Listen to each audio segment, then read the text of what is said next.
Good Shabbos. At the very end of this week's Torah reading, Parshas Mishpatim, the Torah adds a further description of what the Jewish people saw on Har Sinai.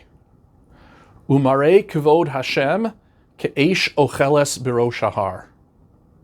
And the appearance of the presence of God was as a consuming fire at the top of the mountain. Now we are told quite explicitly in the Torah that the Jewish people saw no image of God at Har Sinai. So then what does it mean that Hashem appeared as a consuming fire? Rabbi Yaakov Tzvi Mecklenburg, author of the commentary Haksav HaKabbalah, explains that the reference to fire is not a description of what they saw.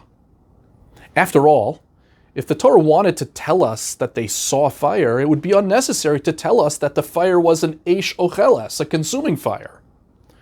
Rather, the fact that the fire was described as a consuming fire teaches us that the Torah is describing how the Jewish people perceived Hashem.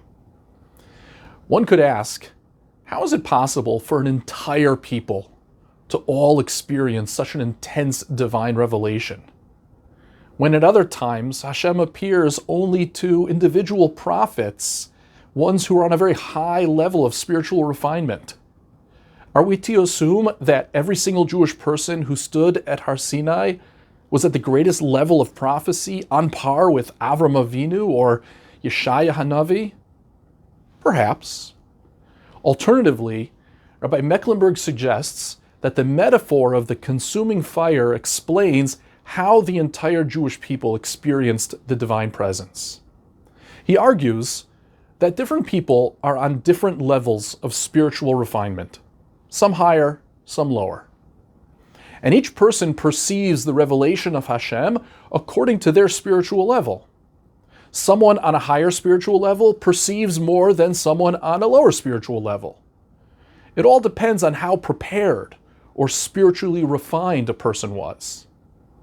This is why the revelation was described as a consuming fire, because we know that a fire burns only to the extent that it has fuel to burn.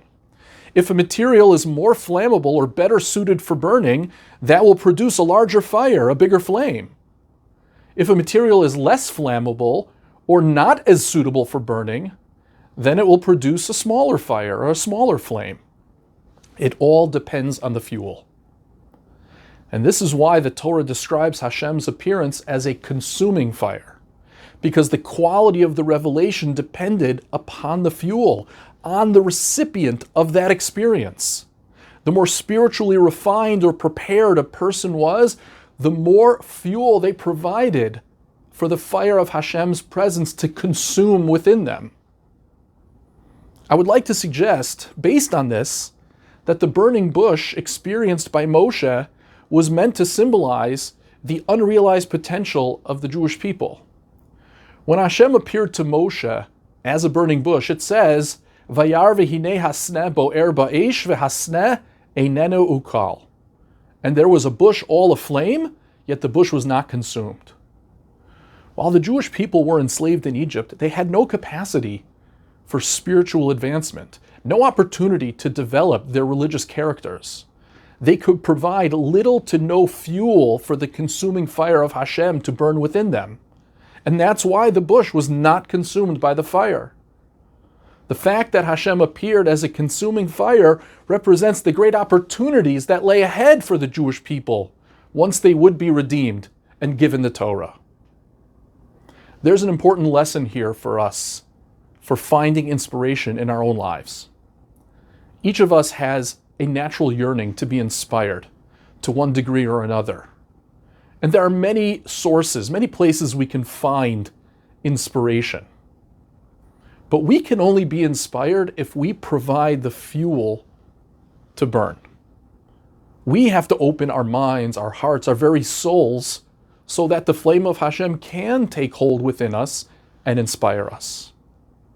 Hashem appears to the Jewish people on Har Sinai as a consuming fire to remind us that He will burn within us to the extent that we provide the fuel. Good Shabbos.